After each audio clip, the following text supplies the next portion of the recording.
এরকম একদম হার্ট থামাই দেওয়ার মতো একটা নিউজ।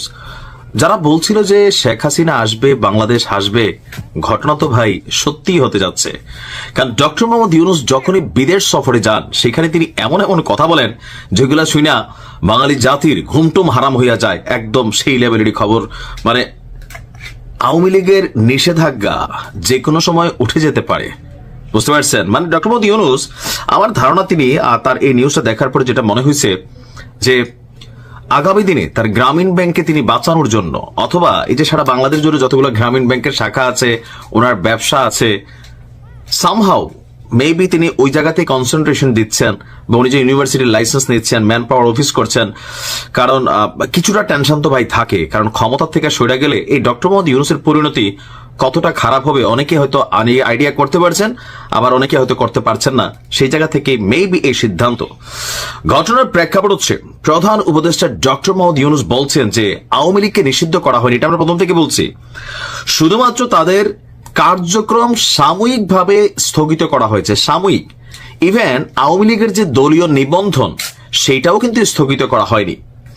জাতিসংঘের সাধারণ পরিষদের অধিবেশনের ফাঁকে জিটিও নামক একটা গণমাধ্যমকে দেওয়া সাক্ষাৎকারে সাংবাদিক মেহেদী হাসানের দেওয়া এক প্রশ্নের জবাবে তিনি পুরা জাতির ঘুম কেড়ে নিছেন।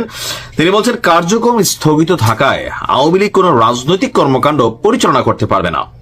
তারা দল হিসাবে বৈধ রয়েছে, তবে কার্যক্রম সাময়িকভাবে স্থগিত করা হয়েছে। যে কোনো সময় এই কার্যক্রম আবার চালু করা হতে পারে। কার্যক্রমের উপর নিষেধাজ্ঞা যে কোনো সময় তুলে নেওয়া হতে পারে।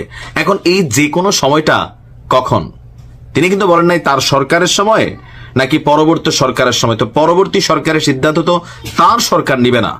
তার মানে তার এই সরকার থাকতেই আওয়ামী লীগকে আবার তাদের কার্যক্রম করার মতন অনুমতি দেওয়া হতে পারে বা হতে যাচ্ছে অনেকে মনে করছেন। কারণ তিনি যদি বলতেন যে আগামী সরকারগুলা ভেবেচিন্তে সিদ্ধান্ত নিবে, সেটা একটা বিষয় ছিল।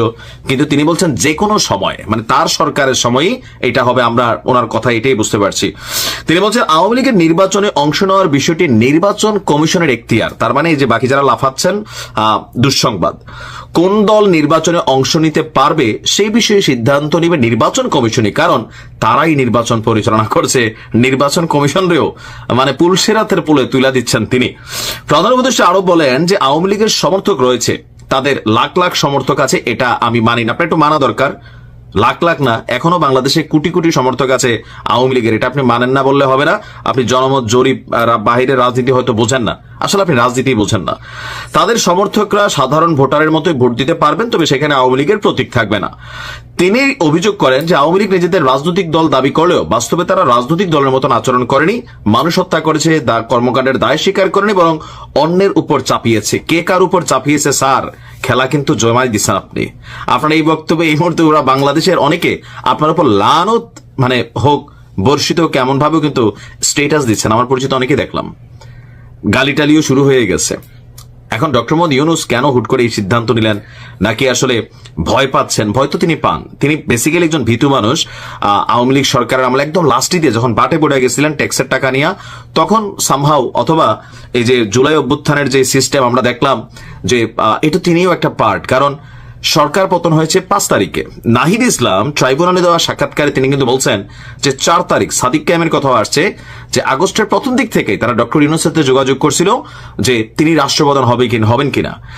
5 তারিখ দুপুর 2টায় আমরা দেখছি শেখ হাসিনার পতনের গল্প বা তিনি দেশ ছেড়ে পালিয়েছেন। কিন্তু 4 তারিখ ডক্টর ইউনূসকে পরবর্তী সরকার প্রধান হিসেবে অফার করা, তো অনেকেই বলছেন যে তিনি ওই মেটিকুলাস ডিজাইনের একটা পার্ট।